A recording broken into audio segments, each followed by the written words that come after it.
ಮಿತ್ರರೇ ನಮಸ್ಕಾರ. ಮಿತ್ರರೇ, ಅಮಿತ್ ಶಾ ಅಂಬೇಡ್ಕರ್ಗೆ ಅವಮಾನ ಮಾಡಿದ್ರು ಅಂತ ಹೇಳಿಕೊಂಡು ಕಾಂಗ್ರೆಸ್ನವರು ದೊಡ್ಡ ಮಟ್ಟದ ರಾಜಕಾರಣ ಮಾಡ್ತಾ ಇದ್ದಾರೆ. ಇಡೀ ದೇಶದಲ್ಲಿ ವಿಪಕ್ಷಗಳು ಒಂದಾಗಿ ಬಿಜೆಪಿಯ ವಿರುದ್ಧ ಮುಗಿಬಿದ್ದಿದ್ದಾವೆ. ಅಮಿತ್ ಶಾ ರಾಜೀನಾಮೆ ಕೊಡಬೇಕು ಅಂತ ಪಟ್ಟು ಹಿಡಿದಿದ್ದಾರೆ. ಅಮಿತ್ ಶಾ ದೇಶದ ಮುಂದೆ ಕ್ಷಮೆ ಕೇಳಬೇಕು ಅಂತ ಇವರು ಕೇಳ್ತಾ ಇದ್ದಾರೆ. ಮಿತ್ರರೇ, ಇವತ್ತು ಈ ಅಂಬೇಡ್ಕರ್ ಅವರ ಜೀವನ ಚಿತ್ರಣದ ಬಗ್ಗೆ ನಾನೊಂದಷ್ಟು ಸ್ಟಡಿ ಮಾಡಿ ನಿಮಗೊಂದಷ್ಟು ಮಾಹಿತಿ ಕೊಡುವಂತ ಪ್ರಯತ್ನ ಮಾಡ್ತಾ ಇದ್ದೀನಿ. ಯಾಕೆ ಗೊತ್ತಾ, ಅಮಿತ್ ಶಾ ಅವಮಾನ ಮಾಡಿದ್ರಾ ಇಲ್ವಾ ಅನ್ನೋದ್ರ ಬಗ್ಗೆ ನಾನು ಅನಂತರ ಮಾತನಾಡ್ತೀನಿ. ಅದಕ್ಕೂ ಮುಂಚೆ ಅಂಬೇಡ್ಕರ್ ಅವರಿಗೆ ಕಾಂಗ್ರೆಸ್ ಎಂತೆಂತಹ ಅವಮಾನವನ್ನ ಮಾಡಿದೆ, ಅಂಬೇಡ್ಕರ್ ಕಾಂಗ್ರೆಸ್ನ ಬಗ್ಗೆ ಯಾವ ರೀತಿಯಾದಂತಹ ನಿಲುವನ್ನು ಹೊಂದಿದ್ರು, ನೆಹರು ಕ್ಯಾಬಿನೆಟ್ನಲ್ಲಿ ಸಚಿವರಾಗಿದ್ದಂತಹ ಅಂಬೇಡ್ಕರ್ ರಾಜೀನಾಮೆ ಕೊಟ್ಟು ಹೊರಹೋಗಿದ್ಯಾಕೆ, ಅವರು ಹೊರಹೋದಂತಹ ಸಂದರ್ಭದಲ್ಲಿ ನೆಹರು ಯಾವ ರೀತಿಯಾಗಿ ಎಡ್ವಿನಾಗೆ ಬರೆದಂತಹ ಪತ್ರದಲ್ಲಿ ಉಲ್ಲೇಖ ಮಾಡಿದ್ದಾರೆ, ಕಾಂಗ್ರೆಸ್ ಅಧಿಕಾರದಲ್ಲಿದ್ದಂತಹ ಸಂದರ್ಭದಲ್ಲಿ NCERT ಪಠ್ಯಪುಸ್ತಕದಲ್ಲಿ ಅಂಬೇಡ್ಕರ್ ಅವರ ಬಗ್ಗೆ ಎಷ್ಟು ಕೆಟ್ಟದಾದಂತಹ ವ್ಯಂಗ್ಯ ಚಿತ್ರವನ್ನ ಮಕ್ಕಳಿಗೆ ಬೋಧಿಸಲಾಗ್ತಾ ಇತ್ತು. ಸ್ಯಾಮ್ ಪಿತ್ರೋಡಾ, ರಾಹುಲ್ ಗಾಂಧಿಯ ಅತ್ಯಂತ ಪರಮಾಪ್ತನಾಗಿರುವಂತಹ ಸ್ಯಾಮ್ ಪಿತ್ರೋಡಾ ಅಂಬೇಡ್ಕರ್ ಬಗ್ಗೆ ಎಷ್ಟು ಕೆಟ್ಟದಾಗಿ ಹೇಳಿದ್ದ. ಅಂಬೇಡ್ಕರ್ ಅವರನ್ನ ಎರಡೆರಡು ಚುನಾವಣೆಯಲ್ಲಿ ಕಾಂಗ್ರೆಸ್ ಹೇಗೆ ಸೋಲಿಸಿತು, ನೆಹರು ಯಾವ ರೀತಿಯಾಗಿ ಪ್ರಚಾರ ಮಾಡಿದ್ರು, ಭಾರತ ರತ್ನ ಕೊಡುವಂತಹ ವಿಚಾರದಲ್ಲಿ ನೆಹರು ಅವರ ನಿಲುವು ಏನಾಗಿತ್ತು, ಅಂಬೇಡ್ಕರ್ ಅವರ ಪತ್ನಿಯನ್ನ ಮನೆಯಿಂದ ಖಾಲಿ ಮಾಡಿಸಿದ್ ಹೇಗೆ, ಅಂಬೇಡ್ಕರ್ ಅವರ ಪತ್ನಿ ಬೀದಿಗೆ ಬಂದು ನಿಲ್ಲುವಂತೆ ಮಾಡಿದ್ಯಾರು, ಅಂಬೇಡ್ಕರ್ ಅವರ ಮೆಮೋರಿಯಲ್ ಸ್ಥಾಪಿಸುವ ವಿಚಾರದಲ್ಲಿ ಕಾಂಗ್ರೆಸ್ ಮಾಡದಂತಹ ರಾಜಕಾರಣ ಏನು, ಆ ಸಂದರ್ಭದಲ್ಲಿ ನರೇಂದ್ರ ಮೋದಿ ಹಾಗೂ ಅಟಲ್ ಬಿಹಾರಿ ವಾಜಪೇಯಿ ಮಾಡದಂತಹ ಕೆಲಸಗಳೇನು, ಸಂಸತ್ ಭವನದ ಸೆಂಟ್ರಲ್ ಹಾಲ್ನಲ್ಲಿ ಅಂಬೇಡ್ಕರ್ ಅವರ ಭಾವಚಿತ್ರವನ್ನು ಸ್ಥಾಪಿಸಿದ್ಯಾರು, ಅಂಬೇಡ್ಕರ್ ಅವರು 1955ರಲ್ಲಿ ಬಿಬಿಸಿಗೆ ನೀಡಿದಂತಹ ಇಂಟರ್ವ್ಯೂನಲ್ಲಿ ಗಾಂಧಿ ಬಗ್ಗೆ ಹಾಗೂ ಕಾಂಗ್ರೆಸ್ ಬಗ್ಗೆ ಏನ್ ಹೇಳಿದ್ದಾರೆ, ಮುಸ್ಲಿಮರ ಬಗ್ಗೆ ಅಂಬೇಡ್ಕರ್ ಅವರ ನಿಲುವು ಏನಾಗಿತ್ತು, ಅಂಬೇಡ್ಕರ್ ಅವರಿಗೆ ಕಾಂಗ್ರೆಸ್ ಎಂತೆಂತಹ ಅವಮಾನವನ್ನ ಮಾಡಿದೆ, ಇದೆಲ್ಲದರ ಬಗ್ಗೆ ಬಹಳ ಸುದೀರ್ಘವಾಗಿ ಸ್ಟಡಿ ಮಾಡಿ ನಿಮಗೆ ಮಾಹಿತಿ ನೀಡುವಂತಹ ಪ್ರಯತ್ನ ಮಾಡ್ತಾ ಇದ್ದೀನಿ. ಮಿತ್ರರೇ, ಸಾಮಾನ್ಯವಾಗಿ ಪ್ರತಿ ವಿಡಿಯೋದಲ್ಲೂ ಕೂಡ ನೀವು ಕೊನೆವರೆಗೂ ನೋಡಿ ಅಂತ ನಾನೊಂದು ರಿಕ್ವೆಸ್ಟ್ ಮಾಡ್ಕೊಳ್ತೀನಿ. ಆದರೆ ದಯವಿಟ್ಟು ನೀವು ಈ ವಿಡಿಯೋವನ್ನು ಮಾತ್ರ ಕೊನೆವರೆಗೂ ಮಿಸ್ ಮಾಡದೆ ನೋಡಿ, ಯಾಕೆಂದ್ರೆ ಇದರಲ್ಲಿ ತುಂಬಾ ಇಂಪಾರ್ಟೆಂಟ್ ವಿಚಾರಗಳನ್ನು ನಿಮಗೆ ತಿಳಿಸುವಂತಹ ಪ್ರಯತ್ನ ಮಾಡಿದ್ದೀನಿ. ಈ ದೇಶದಲ್ಲಿ ಇವತ್ತೇನಾಗಿದೆ ಗೊತ್ತಾ, ಅಸಲಿ ಇತಿಹಾಸವನ್ನ ಯಾರು ತಿಳಿಸ್ತಾ ಇಲ್ಲ. ನಿಮಗೆ ಅರ್ಧಂಬರದ ಬೆಂದಂತಹ ಮಡಿಕೆಗಳೇ ಜಾಸ್ತಿ, ಅರ್ಧಂಬರದ ವಿಚಾರಗಳನ್ನ ತಿಳಿದುಕೊಳ್ತಾರೆ, ಅದರ ಬಗ್ಗೆ ಜನ ಮಾತನಾಡೋದಕ್ಕೆ ಹೋಗ್ತಾರೆ. ನೀವು ಕಾಂಗ್ರೆಸ್ ಅವರಾರು ಆಗಿರಿ, ಬಿಜೆಪಿ ಅವರಾರು ಆಗಿರಿ, ಯಾರೇ ಬೇಕಾದ್ರೂ ಆಗಿರಲಿ, ಸತ್ಯ ತಿಳಿದುಕೊಳ್ಳುವಂತಹದ್ದು ಅವಶ್ಯಕ. ನೀವು ಸತ್ಯ ತಿಳಿದಿದ್ದೆ ಆದ್ರೆ ನೀವು ಅದನ್ನ ಡಿಫೆಂಡ್ ಮಾಡ್ಕೊಳ್ಳೋದಕ್ಕೂ ಸಾಧ್ಯ ಇದೆ. ನಿಮಗೆಲ್ಲ ಗೊತ್ತಿರುವ ಹಾಗೆ ಲೋಕಸಭೆಯ ಚಳಿಗಾಲದ ಅಧಿವೇಶನ ಆರಂಭವಾದ ತಕ್ಷಣ ರಾಹುಲ್ ಗಾಂಧಿ ಏನ್ ಮಾಡಿದ್ರು, ಅದಾನಿ ಅದಾನಿ ಅದಾನಿ ಅಂತ ವಿಚಾರ ಪ್ರಸ್ತಾಪ ಮಾಡೋದಕ್ಕೆ ಶುರು ಮಾಡಿದ್ರು. ಆದ್ರೆ ಆ ವಿಚಾರಕ್ಕೆ ಹೆಚ್ಚು ಟ್ರಾಕ್ಷನ್ ಸಿಕ್ಕಿಲ್ಲ. ವಿಪಕ್ಷಗಳೇ ಅದಕ್ಕೆ ವಿರೋಧ ವ್ಯಕ್ತಪಡಿಸಿದ್ವು. ಅದಾನಿ ವಿಚಾರ ಇಟ್ಕೊಂಡು ಏನ್ ರಾಜಕಾರಣ ಮಾಡೋದಕ್ಕೆ ಸಾಧ್ಯ, ಬೇರೆ ವಿಚಾರಗಳನ್ನು ಎತ್ಕೊಳ್ಳೋಣ ಅಂತ. ರಾಹುಲ್ ಗಾಂಧಿಗೆ ಬೇರೆ ವಿಚಾರ ಗೊತ್ತಿರಲಿಲ್ಲ. ಆನಂತರ ಕಾಂಗ್ರೆಸ್ ಏನ್ ಪಟ್ಟಿಡಿತು, ಸಂವಿಧಾನ ಅಸ್ತಿತ್ವಕ್ಕೆ ಬಂದು 75 ವರ್ಷ ಆಗ್ತಾ ಇದೆ, ಹೀಗಾಗಿ ಸಂವಿಧಾನದ ಕುರಿತು ಚರ್ಚೆ ಆಗಬೇಕು. ಸರ್ಕಾರ ಕೂಡ ಇದಕ್ಕೆ ಒಪ್ಕೊಳ್ತು, ಯಾಕೆಂದ್ರೆ ಸರ್ಕಾರಕ್ಕೆ ಗೊತ್ತಿತ್ತು ನಮ್ಮ ಕೈ ಮೇಲಾಗತ್ತೆ ಅಂತ. ಮಿತ್ರರೇ, ಲೋಕಸಭೆಯಲ್ಲೂ ಈ ಬಗ್ಗೆ ಚರ್ಚೆ ಆಯಿತು, ರಾಜ್ಯಸಭೆಯಲ್ಲೂ ಈ ಬಗ್ಗೆ ಚರ್ಚೆ ಆಯಿತು. ಸಂವಿಧಾನದ ಕುರಿತಾಗಿ ನರೇಂದ್ರ ಮೋದಿ ಅವರು ಅದ್ಭುತವಾಗಿ ಭಾಷಣ ಮಾಡಿದ್ರು, ಸಾಕಷ್ಟು ದಾಖಲೆಗಳನ್ನು ಇಟ್ಕೊಂಡು ಮಾತನಾಡಿದ್ರು. ಬಿಜೆಪಿಯವರಂತೂ ಕಾಂಗ್ರೆಸ್ನವರು ಸಂವಿಧಾನಕ್ಕೆ ಯಾವ ರೀತಿಯಾಗಿ ಅಪಚಾರ ಎಸಗಿದ್ದಾರೆ ಅಂತ ಇಂಚಿಂಚು ಮಾಹಿತಿಯನ್ನ ಬಿಚ್ಚಿಟ್ರು. ಕಾಂಗ್ರೆಸ್ನವರಿಗೆ ಬಹಳ ಹಿನ್ನಡೆ ಆಗಿತ್ತು. ರಾಜ್ಯಸಭೆಯಲ್ಲಂತೂ ನಿರ್ಮಲಾ ಸೀತಾರಾಮನ್ ಯಾವ ರೀತಿಯಾಗಿ ಅಟ್ಯಾಕ್ ಮಾಡಿದ್ರು ಅಂತಂದ್ರೆ ಕಾಂಗ್ರೆಸ್ನವರಿಗೆ ಜೀರ್ಣ ಮಾಡ್ಕೊಳ್ಳೋದಕ್ಕೆ ಸಾಧ್ಯ ಆಗಿಲ್ಲ.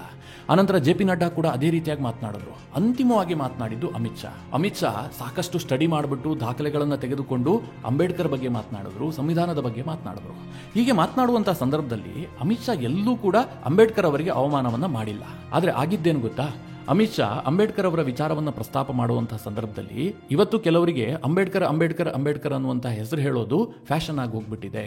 ಅವರೇನಾದ್ರೂ ಅಂಬೇಡ್ಕರ್ ಅವರ ಹೆಸರು ಹೇಳದಷ್ಟು ದೇವರ ಹೆಸರನ್ನ ಹೇಳಿದ್ದೆ ಆದ್ರೆ 7 ಜನ್ಮಕ್ಕೂ ಕೂಡ ಸ್ವರ್ಗ ಪ್ರಾಪ್ತಿ ಆಗ್ತಾ ಇತ್ತು, ಹೀಗಂತ ಅಮಿತ್ ಶಾ ಹೇಳ್ತಾರೆ. ಅದಕ್ಕೆ ಮುಂದುವರೆದು ಒಂದು ಸಣ್ಣ ಪಾಸ್ ಕೂಡ ಕೊಡದೆ ಮುಂದುವರೆದು ಹೇಳ್ತಾರೆ, ಇವತ್ತು ಇವರು 100 ಬಾರಿ ಅಂಬೇಡ್ಕರ್ ಹೆಸರು ಹೇಳಲಿ, ನಮಗೆ ಬಹಳ ಖುಷಿ ಆಗುತ್ತೆ, ಯಾಕಂದ್ರೆ ಇವರು ಅಂಬೇಡ್ಕರ್ ಹೆಸರು ಹೇಳ್ತಾ ಇರೋದೇ ನಮಗೋಸ್ಕರವಾಗಿ, ನಮ್ಮ ಕಾರಣದಿಂದಾಗಿ. ಇವರು ಅಂಬೇಡ್ಕರ್ ಹೆಸರು ಹೇಳ್ತಾರೆ ಅಂಬೇಡ್ಕರ್ ಇಂದ ಲಾಭ ಪಡೆದುಕೊಳ್ಳೋದಕ್ಕೆ, ಅಂದ್ರೆ ರಾಜಕಾರಣ ಮಾಡೋದಕ್ಕೆ ಹೋಗ್ತಾರೆ.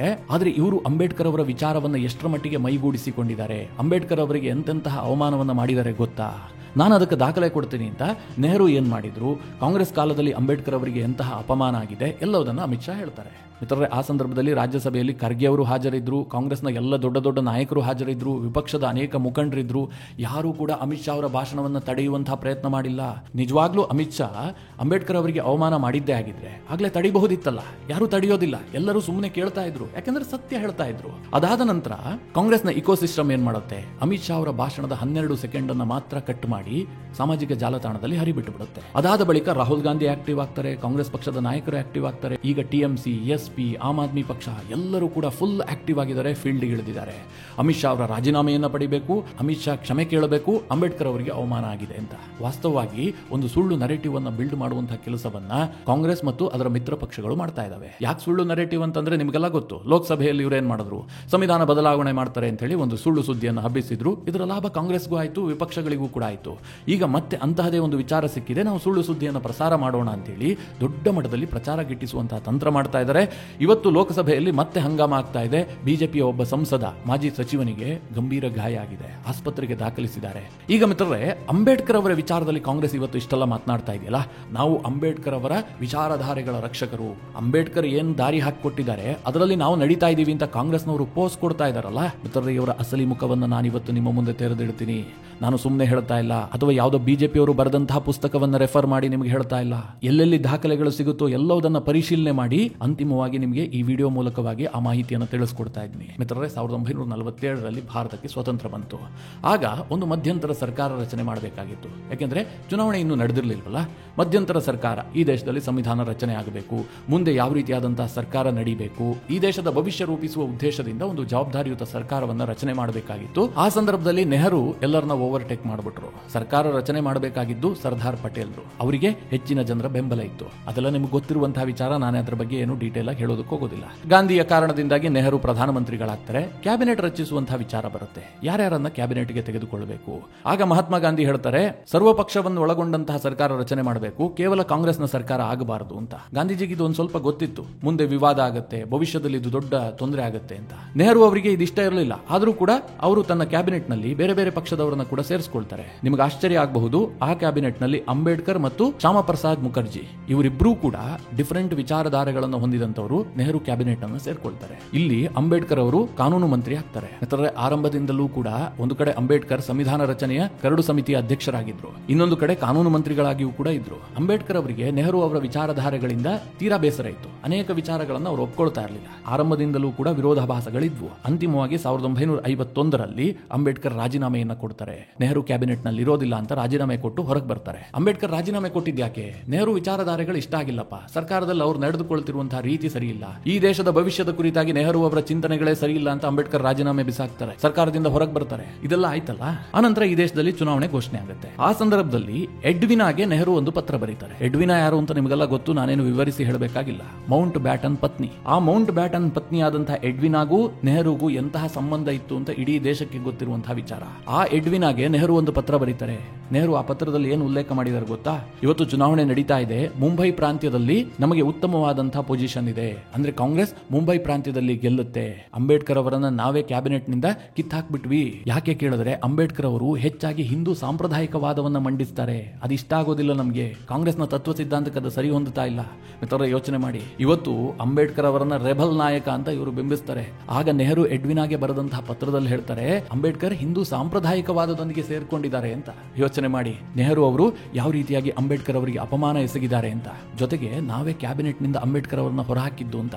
ವಾಸ್ತವತೆ ಏನು ಗೊತ್ತಾ? ಅಂಬೇಡ್ಕರ್ ರಾಜೀನಾಮೆಯನ್ನ ನೆಹರು ಮುಖಕ್ಕೆ ಎಸೆದು ಹೋಗಿದ್ರು. ಇದು ಅಂಬೇಡ್ಕರ್ಗೆ ನೆಹರು ಮಾಡಿದಂತಹ ಅತಿ ದೊಡ್ಡ ಅವಮಾನ. ಅನಂತರ 1952ರಲ್ಲಿ ಇಡೀ ದೇಶದಲ್ಲಿ ಚುನಾವಣೆ ಆಗುತ್ತೆ.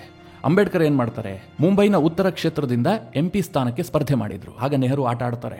ಹೇಗೆ ಕೇಳಿದ್ರೆ, ಅಂಬೇಡ್ಕರ್ ಅವರ ಮಾಜಿ PA ಆಗಿದ್ದಂತಹ NS ಕಾಜೋಲ್ಕರ್ ಅನ್ನುವಂಥವರಿಗೆ ಕಾಂಗ್ರೆಸ್ನ ಟಿಕೆಟ್ ಕೊಡ್ತಾರೆ. ಮಿತ್ರರೇ, ಎಂತಹ ದೊಡ್ಡ ಅವಮಾನ ನೋಡಿ. ಅಂಬೇಡ್ಕರ್ ಒಂದು ಕಡೆ ಮುಂಬೈ ಉತ್ತರ ಕ್ಷೇತ್ರದಿಂದ ಸ್ಪರ್ಧೆ ಮಾಡಿದ್ದಾರೆ. ಅವರ ಮಾಜಿ PA ಆದಂತಹ NS ಕಾಜೋಲ್ಕರ್ ಅವರಿಗೆ ಕಾಂಗ್ರೆಸ್ ಟಿಕೆಟ್ ಕೊಡುತ್ತೆ. ನೆಹರು ಸ್ವತಃ ಹೋಗಿ ಆ ಕ್ಷೇತ್ರದಲ್ಲಿ ಪ್ರಚಾರ ಮಾಡ್ತಾರೆ. ಆ NS ಕಾಜೋಲ್ಕರ್ ಕೂಡ ಒಬ್ಬ ದಲಿತ ಸಮುದಾಯಕ್ಕೆ ಸೇರಿದಂತಹವರಾಗಿದ್ರು. ಅಂಬೇಡ್ಕರ್ ಅವರನ್ನು 15,000 ಮತಗಳ ಅಂತರದಿಂದ ಸೋಲಿಸ್ತಾರೆ 1952ರ ಚುನಾವಣೆಯಲ್ಲಿ. ಅದಾದ ಮೇಲೆ 1954ರಲ್ಲಿ ಭಂಡಾರ ಕ್ಷೇತ್ರಕ್ಕೆ ಉಪಚುನಾವಣೆ ನಡೆಯುತ್ತೆ. ಅಲ್ಲೂ ಕೂಡ ಅಂಬೇಡ್ಕರ್ ಸ್ಪರ್ಧೆ ಮಾಡ್ತಾರೆ. ಆಗ್ಲೂ ಕೂಡ ಕಾಂಗ್ರೆಸ್ ಒಂದು ಪ್ರಬಲ ಅಭ್ಯರ್ಥಿಯನ್ನು ಹಾಕಿ ಅಂಬೇಡ್ಕರ್ ಅವರನ್ನು ಸೋಲಿಸುತ್ತೆ. ಅಂಬೇಡ್ಕರ್ ವಿರುದ್ಧವಾಗಿ ಪ್ರಚಾರ ಮಾಡುತ್ತೆ. ಸ್ವತಃ ನೆಹರು ಹೋಗಿ ಪ್ರಚಾರ ಮಾಡ್ತಾರೆ. ಯಾಕಂದ್ರೆ ಅಂಬೇಡ್ಕರ್ ಈ ದೇಶದ ಸಂವಿಧಾನ ರಚನಾಕಾರ. ಅವರು ಯಾವ ಕಾರಣಕ್ಕೂ ಮುನ್ನೆಲೆಗೆ ಬರಬಾರ್ದು, ಅವರು ಸಂಸತ್ತನ್ನ ಪ್ರವೇಶ ಮಾಡಬಾರ್ದು. ಯಾಕೆಂದ್ರೆ ಅವರು ತುಂಬಾ ಬುದ್ಧಿವಂತರಾಗಿದ್ರಿ. ಈ ನೆಹರು ಬುದ್ಧಿವಂತಿಕೆ ನಿಮಗೆಲ್ಲ ಗೊತ್ತಲ್ಲ, ಎಡಬಿಡಂಗಿ ಸಿದ್ಧಾಂತವನ್ನ ಪ್ರತಿಪಾದಿಸುವಂತವರು. ಈ ರಾಹುಲ್ ಗಾಂಧಿಗಿಂತ ಸ್ವಲ್ಪ ಜಾಸ್ತಿ ಬುದ್ಧಿ ಇತ್ತಷ್ಟೇ. ಅಂಬೇಡ್ಕರ್ ಒಂದು ವೇಳೆ ಸಂಸತ್ತನ್ನ ಪ್ರವೇಶ ಮಾಡಿದ್ದೆ ಆದ್ರೆ ನೆಹರು ಶೈನ್ ಆಗ್ತಾ ಇರಲಿಲ್ಲ. ನೆಹರು ವಿಚಾರಗಳಿಗೆ ಬ್ರೇಕ್ ಹಾಕ್ತಾ ಇದ್ರು, ನೆಹರುವನ್ನ ಖಂಡಿಸ್ತಾ ಇದ್ರು, ಸಂಸತ್ನಲ್ಲಿ ಅದ್ಭುತವಾಗಿ ಭಾಷಣ ಮಾಡ್ತಾ ಇದ್ರು. ಇದು ಕಾಂಗ್ರೆಸ್ನವರಿಗೆ ಇಷ್ಟ ಆಗ್ತಾ ಇರಲಿಲ್ಲ, ನೆಹರುಗೆ ಇಷ್ಟ ಆಗ್ತಾ ಇರಲಿಲ್ಲ. ಹೀಗಾಗಿ ಅಂಬೇಡ್ಕರ್ ಅವರನ್ನ ಸೈಡ್ ಲೈನ್ ಮಾಡುವಂತಹ ಕೆಲಸವನ್ನ ಕಾಂಗ್ರೆಸ್ ಮಾಡುತ್ತೆ. ಜೊತೆಗೆ ಅವರು ಸಂಸತ್ ಪ್ರವೇಶಿಸದಂತೆ ನೋಡಿಕೊಳ್ಳುತ್ತೆ. ಎರಡೆರಡು ಚುನಾವಣೆಯಲ್ಲಿ ಕಾಂಗ್ರೆಸ್ ಸೋಲಿಸುತ್ತೆ. 1950ರ ದಶಕದಲ್ಲಿ ಕಾಂಗ್ರೆಸ್ ಹೊರತಾಗಿ ಈ ದೇಶದಲ್ಲಿ ಗೆಲ್ಲುವಂತಹದ್ದು ಕಷ್ಟ ಇತ್ತು. ಜನರು ಅಷ್ಟೆಲ್ಲ ಜಾಗೃತ ಜಾಗೃತರಾಗಿರಲಿಲ್ಲ. ದೇಶಕ್ಕೆ ಒಳ್ಳೇದು ಯಾವುದು ಕೆಟ್ಟದ್ದು ಯಾವುದು ಗೊತ್ತಿರಲಿಲ್ಲ. ಕಾಂಗ್ರೆಸ್ ಪಕ್ಷದ ಕಾರಣದಿಂದಾಗಿ ಸ್ವತಂತ್ರ ಬಂದಿದೆ ಅನ್ನುವಂತಹ ಒಂದು ಭ್ರಮೆಯಲ್ಲಿ ಇಡೀ ದೇಶ ಇತ್ತು. ಆ ಸಂದರ್ಭದಲ್ಲಿ ಅಂಬೇಡ್ಕರ್ ತನ್ನದೇ ಪಕ್ಷದಿಂದ ಗೆಲ್ಲೋದು ಹೇಗೆ ಸಾಧ್ಯ ಇತ್ತು?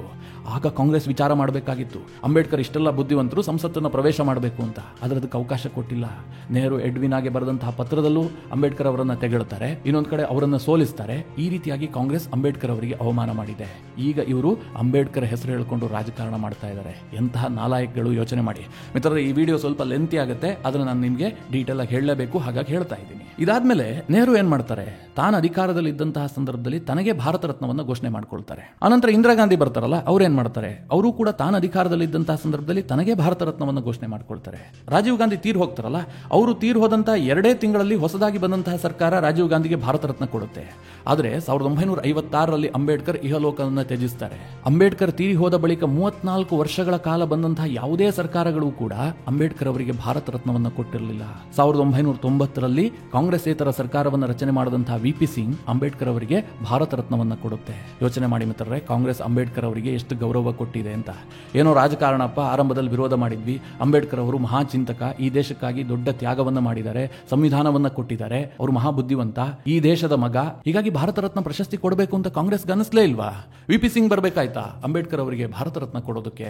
ಈಗ ಇವರು ಅಂಬೇಡ್ಕರ್ ಹೆಸರಿನಲ್ಲಿ ರಾಜಕಾರಣ ಮಾಡ್ತಾ ಇದ್ದಾರೆ. ಯೋಚನೆ ಮಾಡಿ, ಕಾಂಗ್ರೆಸ್ ಅಂಬೇಡ್ಕರ್ಗೆ ಏನ್ ಕೊಟ್ಟಿದೆ ಅಂತ ಒಂದನ್ನಾದ್ರೂ ಹೇಳಿ, ಒಂದು ಹೇಳ್ಬಿಡ್ಲಿ, ನಾನು ಈ ವಿಡಿಯೋವನ್ನ ಡಿಲೀಟ್ ಮಾಡ್ಬಿಡ್ತೀನಿ. ಮಿತ್ರರೇ, ಇದೆಲ್ಲ ಅವಮಾನ ಆಯ್ತಲ್ಲ. ಅಂಬೇಡ್ಕರ್ ತೀರಿ ಹೋದ ಬಳಿಕವೂ ಕೂಡ ಅವರ ಕುಟುಂಬಕ್ಕೆ ಯಾವ ರೀತಿಯಾಗಿ ಕಾಂಗ್ರೆಸ್ನವರು ಅವಮಾನ ಮಾಡಿದ್ದಾರೆ ಗೊತ್ತಾ? 1951ರಲ್ಲಿ ಅಂಬೇಡ್ಕರ್ ರಾಜೀನಾಮೆ ಕೊಡ್ತಾರೆ. ಆಗ ಅವರು ದೆಹಲಿಯಲ್ಲಿ ಸರ್ಕಾರಿ ನಿವಾಸದಲ್ಲಿ ಇರ್ತಾರೆ. ಅನಂತರ ರಾಜೀನಾಮೆ ಕೊಟ್ಟ ಬಳಿಕ ಸರ್ಕಾರಿ ನಿವಾಸವನ್ನ ಬಿಟ್ಟು ಬಿಡ್ತಾರೆ. ದೆಹಲಿಯ ಅಲಿಪುರ ರಸ್ತೆಯಲ್ಲಿರುವಂತಹ ಒಂದು ಬಂಗ್ಲೆಯಲ್ಲಿ ವಾಸ ಮಾಡ್ತಾ ಇರ್ತಾರೆ. 1956ರಲ್ಲಿ ಅಂಬೇಡ್ಕರ್ ತೀರು ಹೋಗ್ತಾರೆ. ಅವರ ಪತ್ನಿ ಸವಿತಾ ಅಂಬೇಡ್ಕರ್ ಅದೇ ನಿವಾಸದಲ್ಲಿ ವಾಸ ಮಾಡ್ತಾ ಇರ್ತಾರೆ. 1966ರವರೆಗೂ ಕೂಡ ಅಲಿಪುರ ರಸ್ತೆಯಲ್ಲಿರುವಂತಹ ಮನೆಯಲ್ಲೇ ಅವರು ವಾಸ ಮಾಡ್ತಾ ಇದ್ರು. ಆದ್ರೆ ಏನಾಗುತ್ತೆ ಗೊತ್ತಾ, ದುರದೃಷ್ಟವಶಾತ್ ಆ ಮನೆಯನ್ನ ಮಾರಾಟ ಮಾಡಲಾಗುತ್ತೆ. ಅಂಬೇಡ್ಕರ್ ಪತ್ನಿ ಮಾರಾಟ ಮಾಡಿದ್ದಲ್ಲ, ಯಾಕೆಂದ್ರೆ ಅದು ಬಾಡಿಗೆಗಿದ್ದಂತಹ ಮನೆ. ಒಬ್ಬ ಶ್ರೀಮಂತ ಉದ್ಯಮಿ ಆ ಮನೆಯನ್ನ ಕೊಂಡಿರ್ತಾನೆ. ಅಂಬೇಡ್ಕರ್ ಅವರ ಪತ್ನಿಗೆ 1 ವರ್ಷಗಳ ಕಾಲ ಕೇವಲ 2 ರೂಮ್ ಅನ್ನ ಬಿಡಲಾಗಿತ್ತು. 2 ರೂಮ್ ನಲ್ಲಿ ಮಾತ್ರ ವಾಸ ಮಾಡಿ ಅಂತ. ಅದಾದ ಬಳಿಕ ಆ ಶ್ರೀಮಂತ ಉದ್ಯಮಿ ಏನ್ ಮಾಡ್ತಾನೆ ಗೊತ್ತಾ, ಮನೆಯನ್ನ ಖಾಲಿ ಮಾಡಿ ಅಂತ ನೋಟಿಸ್ ಕೊಡ್ತಾನೆ. 1967ರ ಜನವರಿ 17ನೇ ತಾರೀಕು ಅಂಬೇಡ್ಕರ್ ಪತ್ನಿ ಸವಿತಾ ಅಂಬೇಡ್ಕರ್ ಅವರಿಗೆ ನೋಟಿಸ್ ಬರುತ್ತೆ, ಮನೆ ಖಾಲಿ ಮಾಡುವಂತೆ. ಅವ್ರಿಗೆ ಬೇರೆ ಎಲ್ಲೂ ನಿವಾಸ ಇರಲಿಲ್ಲ, ಹಣ ಇರಲಿಲ್ಲ, ಏನ್ ಮಾಡೋದು? ಮನೆ ಖಾಲಿ ಮಾಡೋದಕ್ಕೆ ಟೈಮ್ ಬೇಕಾಗುತ್ತೆ. ಆ ಶ್ರೀಮಂತ ಉದ್ಯಮಿ ಅಂಬೇಡ್ಕರ್ ಅವರ ಪತ್ನಿ ಇದ್ದಂತಹ ಮನೆಯನ್ನ 20 ಜನರನ್ನ ಕಳುಹಿಸಿ ಖಾಲಿ ಮಾಡಿಸ್ತಾನೆ. ಅಂಬೇಡ್ಕರ್ ಮನೆಯಲ್ಲಿದ್ದಂತಹ ಎಲ್ಲ ವಸ್ತುಗಳನ್ನ ಹೊರಹಾಕಲಾಗುತ್ತೆ, ಬೀದಿಗೆ ಹಾಕಲಾಗುತ್ತೆ. ಅಂಬೇಡ್ಕರ್ ಅವರ ಪುಸ್ತಕಗಳನ್ನ ಬೀದಿಯಲ್ಲಿ ಎಸೆಯಲಾಗುತ್ತೆ. ಅಂಬೇಡ್ಕರ್ ಅವರ ಲೆಟರ್ಗಳು, ಸಾಕಷ್ಟು ಇಂಪಾರ್ಟೆಂಟ್ ಲೆಟರ್ಗಳಿರುತ್ತೆ, ಅದನ್ನೆಲ್ಲ ಬೀದಿಗೆ ಎಸೆಯಲಾಗುತ್ತೆ. ಎಲ್ಲವೂ ಕೂಡ ಹಾನಿಯಾಗುತ್ತೆ. ಅಂಬೇಡ್ಕರ್ ಪತ್ನಿ ಸವಿತಾ ಅಂಬೇಡ್ಕರ್ ಬೇಡಿಕೊಳ್ತಾರೆ, ಕೈಕಾಲು ಹಿಡಿದು ಬೇಡಿಕೊಂಡ್ರು ಕೂಡ ಕೇಳೋದಿಲ್ಲ, ಅವ್ರನ್ನ ಬೀದಿಗೆ ಹಾಕಲಾಗುತ್ತೆ. ಅನಂತರ ಅಂಬೇಡ್ಕರ್ ಅವರ ಪತ್ನಿ ಸವಿತಾ ಅಂಬೇಡ್ಕರ್ ಆಗಿನ ಗೃಹ ಮಂತ್ರಿ ಆಗಿದ್ದಂತಹ ಪಿ.ವಿ. ಚೌಹಾಣ್ ಅವರನ್ನ ಭೇಟಿ ಆಗ್ತಾರೆ, ಮನೆಗಾಗಿ ಬೇಡಿಕೆ ಇಡ್ತಾರೆ. ದೆಹಲಿಯ ಲೆಫ್ಟಿನೆಂಟ್ ಗವರ್ನರ್ ಅವರನ್ನ ಭೇಟಿ ಆಗ್ತಾರೆ, ಮನೆಗಾಗಿ ಬೇಡಿಕೆ ಇಡ್ತಾರೆ. ಇತರ ಸರ್ಕಾರ ಏನಾದ್ರು ಮಾಡ್ತು ಅಂತ ಅಂದುಕೊಂಡ್ರ? ಏನೂ ಮಾಡಿಲ್ಲ. ಅಂಬೇಡ್ಕರ್ ಪತ್ನಿಗೆ ಯಾವುದೇ ರೀತಿಯಲ್ಲೂ ಸಹಾಯವನ್ನೇ ಮಾಡಿಲ್ಲ. ಆ ರೀತಿಯಾಗಿ ಅಂಬೇಡ್ಕರ್ ಅವರ ಕುಟುಂಬವನ್ನ ಇದೇ ಕಾಂಗ್ರೆಸ್ ಸರ್ಕಾರ ನಡೆಸಿಕೊಂಡಿದೆ. ಈಗ ಇವರಿಗೆ ಅಂಬೇಡ್ಕರ್ ಹೆಸರು ಬೇಕು, ರಾಜಕಾರಣ ಮಾಡಬೇಕು.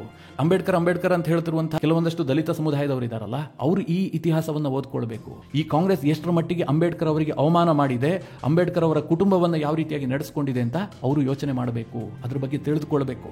ಇದಿಷ್ಟಕ್ಕೆ ನಿಲ್ಲೋದಿಲ್ಲ ಮಿತ್ರರೇ, ನಾನು ಇನ್ನೂ ತುಂಬಾ ಹೇಳಬೇಕು, ಯಾಕಂದ್ರೆ ಅಷ್ಟೊಂದು ವಿಚಾರಗಳಿದೆ, ಇದಕ್ಕೆ ಕೊನೆ ಬುಡ ಇಲ್ಲ. ಅಷ್ಟು ವಿಚಾರಗಳಿದಾವೆ ಕಾಂಗ್ರೆಸ್ ಅಂಬೇಡ್ಕರ್ಗೆ ಮಾಡಿದಂತಹ ಅವಮಾನದ ವಿಚಾರ. ಇದೆಲ್ಲ ತುಂಬಾ ಹಳೆಯ ವಿಚಾರ ಅಲ್ವಾ?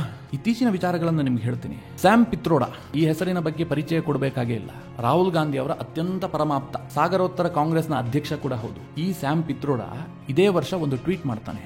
ಆತ ಏನ್ ಮಾಡ್ತಾನೆ ಗೊತ್ತಾ, ಸಂವಿಧಾನ ಮತ್ತು ಅದರ ಪೀಠಿಕೆಗೆ ಯಾರ ಕೊಡುಗೆ ಜಾಸ್ತಿ ಅಂತ ಕೇಳಿದ್ರೆ ನೆಹರುವೇ ಹೊರತು ಅಂಬೇಡ್ಕರ್ ಅಲ್ಲ. ಅಂಬೇಡ್ಕರ್ ಸಂವಿಧಾನ ಜನಕ ಅನ್ನುವಂಥದ್ದು ಈ ದೇಶದ ಆಧುನಿಕ ಇತಿಹಾಸದ ಅತ್ಯಂತ ದೊಡ್ಡ ಸುಳ್ಳು. ಮಿತ್ರರೇ, ಹೀಗಂತ ಈತ ಟ್ವೀಟ್ ಮಾಡ್ತಾನೆ. ಯಾರು? ಸ್ಯಾಮ್ ಪಿತ್ರೋಡಾ, ಸಾಗರೋತ್ತರ ಕಾಂಗ್ರೆಸ್ನ ಅಧ್ಯಕ್ಷ. ದೊಡ್ಡ ವಿವಾದ ಆಗತ್ತೆ. ಆನಂತರ ಟ್ವೀಟ್ ಅನ್ನ ಡಿಲೀಟ್ ಮಾಡ್ತಾನೆ. ಮಿತ್ರರೇ, ಇವರ ಮನಸ್ಸಿನಲ್ಲಿ ಏನಿದೆ ಅಂತ ನಿಮ್ಗೆ ಗೊತ್ತಾಯ್ತಲ್ವಾ? ಇವರು ಅಂಬೇಡ್ಕರ್ ಅವರನ್ನ ಯಾಕೆ ಸೈಡ್ ಲೈನ್ ಮಾಡಿದ್ರು ಗೊತ್ತಾ? ಈ ದೇಶಕ್ಕೆ ಸಂವಿಧಾನ ಕೊಟ್ಟಿದ್ದು ಅಂಬೇಡ್ಕರ್ ಅಲ್ಲ, ನೆಹರು ಅಂತ ಬಿಂಬಿಸೋದಕ್ಕೆ ಕಾಂಗ್ರೆಸ್ ಅನೇಕ ಯತ್ನವನ್ನ ಮಾಡಿದೆ. ಆದ್ರೆ ಈ ದೇಶದ ಜನರಿದಾರಲ್ಲ, ಸ್ವಲ್ಪ ಜಾಗೃತರಾಗ್ಬಿಟ್ರು. ಅವರಿಗೆ ಸತ್ಯ ತಿಳಿಯೋದಕ್ಕೆ ಗೊತ್ತಾಯ್ತು. ಈ ದೇಶಕ್ಕೆ ನಿಜವಾದ ಸಂವಿಧಾನ ಕೊಟ್ಟಿದ್ದು ಯಾರು, ಯಾರು ಬುದ್ಧಿವಂತರಾಗಿದ್ರು, ಯಾರನ್ನ ತುಳಿಯೋದಕ್ಕೆ ಶುರು ಮಾಡಿದ್ರು, ಇದೆಲ್ಲ ಕೆಲವರಿಗಾರು ಗೊತ್ತಾಗೋದಕ್ಕೆ ಶುರುವಾಯಿತು. ಹೀಗಾಗಿ ಹೈಜಾಕ್ ಮಾಡೋದಕ್ಕೆ ಸಾಧ್ಯ ಆಗಿಲ್ಲ. ಆದ್ರೆ ಈಗಲೂ ಕೂಡ ಆ ವಿಚಾರವನ್ನ ಬಿತ್ತರಿಸೋದಕ್ಕೆ ಪ್ರಯತ್ನ ಮಾಡ್ತಾರೆ. ಸ್ಯಾಮ್ ಪಿತ್ರೋಡಾ ಈ ವರ್ಷ ಆ ರೀತಿಯಾಗಿ ಟ್ವೀಟ್ ಮಾಡಿದ್ದ.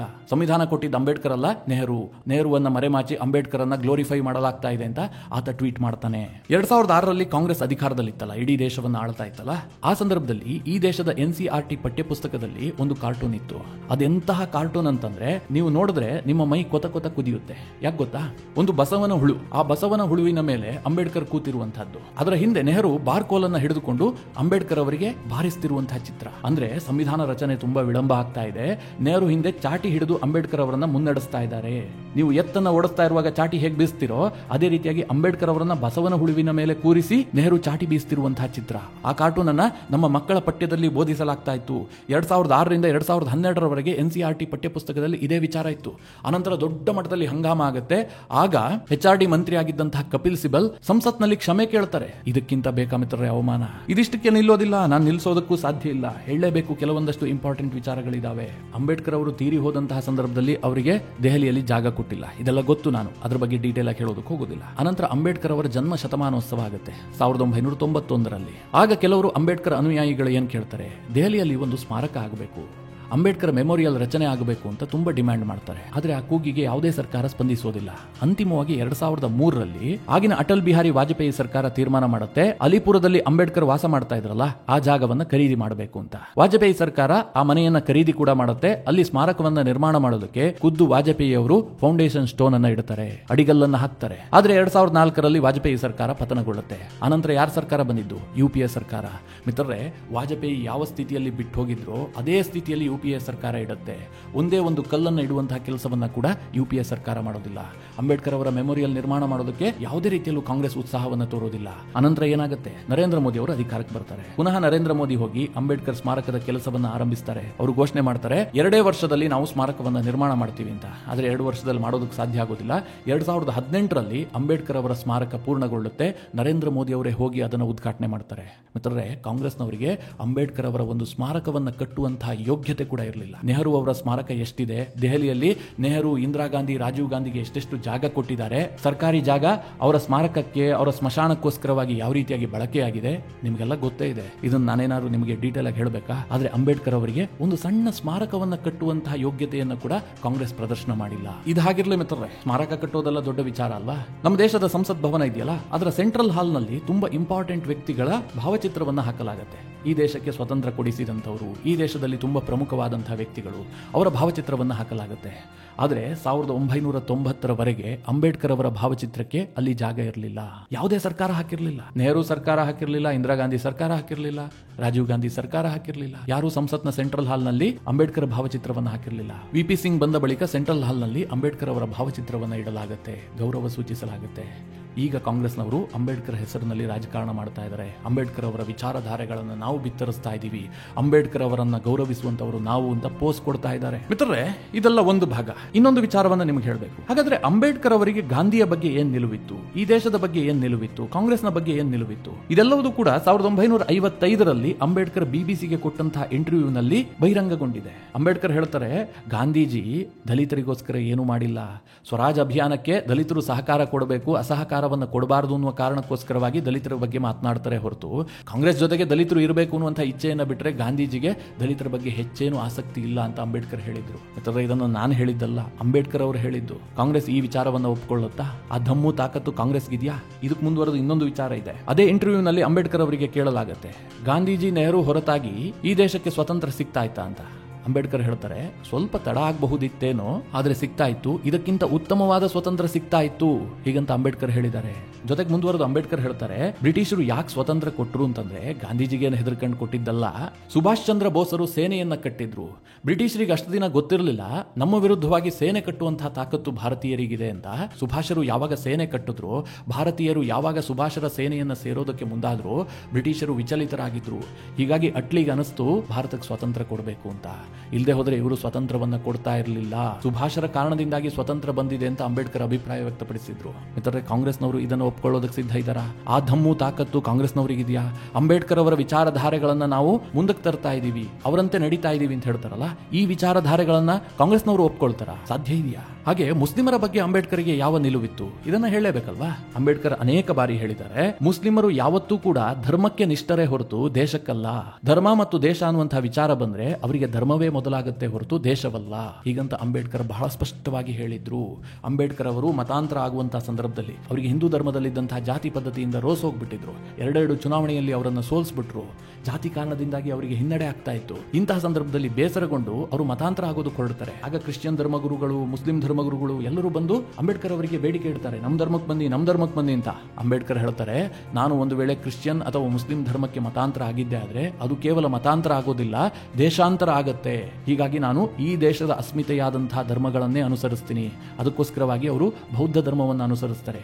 ನಾನು ದೇಶಾಂತರ ಆಗೋದಿಲ್ಲ ಅಂತ. ಮಿತ್ರರೇ, ವಿಪರ್ಯಾಸ ಏನ್ ಗೊತ್ತಾ? ಈ ಯಾವ ವಿಚಾರವನ್ನೂ ಕೂಡ ಜನರಿಗೆ ತಿಳಿಸುವಂತಹ ಕೆಲಸವನ್ನ ಈ ದೇಶದಲ್ಲಿ ಬಂದಂತಹ ಯಾವುದೇ ಸರ್ಕಾರಗಳು ಮಾಡಿಲ್ಲ. ಮಿತ್ರರೇ, ಈಗ ಈ ಸತ್ಯ ತಿಳಿಸುವಂತಹ ಪ್ರಯತ್ನ ಮಾಡಿದ್ರೆ ನಮಗೊಂದು ಪಟ್ಟ ಕೊಡ್ತಾರೆ, ಈತ ಮನುವಾದಿ, ಬಿಜೆಪಿ ಭಕ್ತ, ಮೋದಿ ಭಕ್ತ, ಅಂಧ ಭಕ್ತ ಹೀಗೆಲ್ಲ ಹೇಳೋದಕ್ಕೆ ಶುರು ಮಾಡ್ತಾರೆ. ವಾಸ್ತವವಾಗಿ ಇದರಲ್ಲಿ ನಾನು ಹೇಳದಂತಹ ಒಂದೇ ಒಂದು ಅಂಶವೂ ಕೂಡ ತಿರುಚಿಲ್ಲ ಅಥವಾ ಯಾವುದೋ ದಾಖಲೆ ಇಲ್ಲದ ವಿಚಾರವನ್ನ ನಿಮ್ಗೆ ಹೇಳಿಲ್ಲ. ನಾನು ಹೇಳಿದ ಇಷ್ಟೂ ವಿಚಾರಗಳಿಗೆ ನಿಮಗೆ ದಾಖಲೆ ಸಿಗುತ್ತೆ. ಆದ್ರೆ ನಮ್ಮ ಮಕ್ಕಳು ಇದನ್ನೆಲ್ಲ ಓದ್ಕೊಳ್ಳೋದಿಲ್ಲ. ಸಾಮಾಜಿಕ ಜಾಲತಾಣದಲ್ಲಿ ಯಾವುದೊಂದು ಎಡಿಟೆಡ್ ವಿಡಿಯೋ ಬರುತ್ತೋ, ಯಾರ್ದೋ ಒಂದು ಸ್ಟೇಟ್ಮೆಂಟ್ ಬರುತ್ತೋ ಅದನ್ನ ಇಟ್ಕೊಂಡು ಮಾತನಾಡೋದಕ್ಕೆ ಹೋಗ್ತಾರೆ. ಆಳವಾದಂತಹ ಅಧ್ಯಯನವನ್ನ ಯಾರೂ ಮಾಡೋದಿಲ್ಲ. ಪುಸ್ತಕ ಓದುವಂತಹ ವ್ಯವಧಾನ ಯಾರಿಗೂ ಇಲ್ಲ. ಈಗ ಅಮಿತ್ ಶಾ ಈ ವಿಚಾರವನ್ನು ಲೋಕಸಭೆಯಲ್ಲಿ ಪ್ರಸ್ತಾಪ ಮಾಡಿದ್ದನ್ನ ಮರೆಮಾಚೋದಕ್ಕೋಸ್ಕರವಾಗಿ ಕಾಂಗ್ರೆಸ್ನ ಗರ್ವಭಂಗ ಆಯ್ತಲ್ಲ, ಮುಖಭಂಗ ಆಯ್ತಲ್ಲ, ಇದಕ್ಕೆ ಪ್ರತಿಯಾಗಿ ಅಮಿತ್ ಶಾ ಮಾತನಾಡಿದಂತಹ 12 ಸೆಕೆಂಡ್ನ ವಿಡಿಯೋವನ್ನ ಕಟ್ ಮಾಡಿ ಅಪಪ್ರಚಾರ ಮಾಡುವಂತಹ ಕೆಲಸವನ್ನ ಕಾಂಗ್ರೆಸ್ ಮಾಡ್ತಾ ಇದೆ. ಮಿತ್ರರೇ, ಮುಂದೆ ಈ ದಲಿತ ರಾಜಕಾರಣ ಯಾವ ಹಂತಕ್ಕೆ ಹೋಗಿದೆ ಅಂತ ಇನ್ನೊಂದು ವಿಡಿಯೋದಲ್ಲಿ ಹೇಳ್ತೀನಿ. ತುಂಬಾ ಲಾಂಗ್ ಆಗುತ್ತೆ ವಿಡಿಯೋ, ಹೀಗಾಗಿ ಇದನ್ನ ಇಲ್ಲಿಗೆ ಮೊಟಕುಗೊಳಿಸ್ತಾ ಇದ್ದೀನಿ. ಈ ವಿಚಾರವನ್ನ ಮಾತನಾಡದ ಹೋದ್ರೆ ಗಂಟೆಗಳ ಕಾಲ ಮಾತನಾಡಬಹುದು. ಅಷ್ಟೊಂದು ಸರಕು ನಮ್ಮ ಇತಿಹಾಸದಲ್ಲಿದೆ. ಮಿತ್ರರೇ, ಈ ಎಲ್ಲ ವಿಚಾರವಾಗಿ ನಿಮ್ಗೇನ್ ಅನ್ಸುತ್ತೆ? ನಿಮ್ಮ ಅನಿಸಿಕೆ ಅಭಿಪ್ರಾಯವನ್ನು ಕಮೆಂಟ್ ಮಾಡುವ ಮೂಲಕ ನಮಗೆ ತಿಳಿಸಿ. ಹಾಗೆ ನಿಮಗೆ ಈ ವಿಡಿಯೋ ಇಷ್ಟವಾದರೆ ಲೈಕ್ ಮಾಡಿ. ಜೊತೆಗೆ ನೀವಿನ್ನೂ ನಿಮ್ಮ ನೆಚ್ಚಿನ ಸಂಸ್ಕಾರ ಸೌರಭ ಯೂಟ್ಯೂಬ್ ಚಾನಲ್ನ ಸಬ್ಸ್ಕ್ರೈಬ್ ಮಾಡಿಲ್ಲ ಅಂತಾದರೆ ಈ ಕೂಡಲೇ ಸಬ್ಸ್ಕ್ರೈಬ್ ಮಾಡಿ. ಮುಂದಿನ ಎಲ್ಲ ಅಪ್ಡೇಟ್ಗಳ ನೋಟಿಫಿಕೇಶನ್ಗಾಗಿ ಬೆಲ್ ಐಕಾನ್ ಒತ್ತಿ.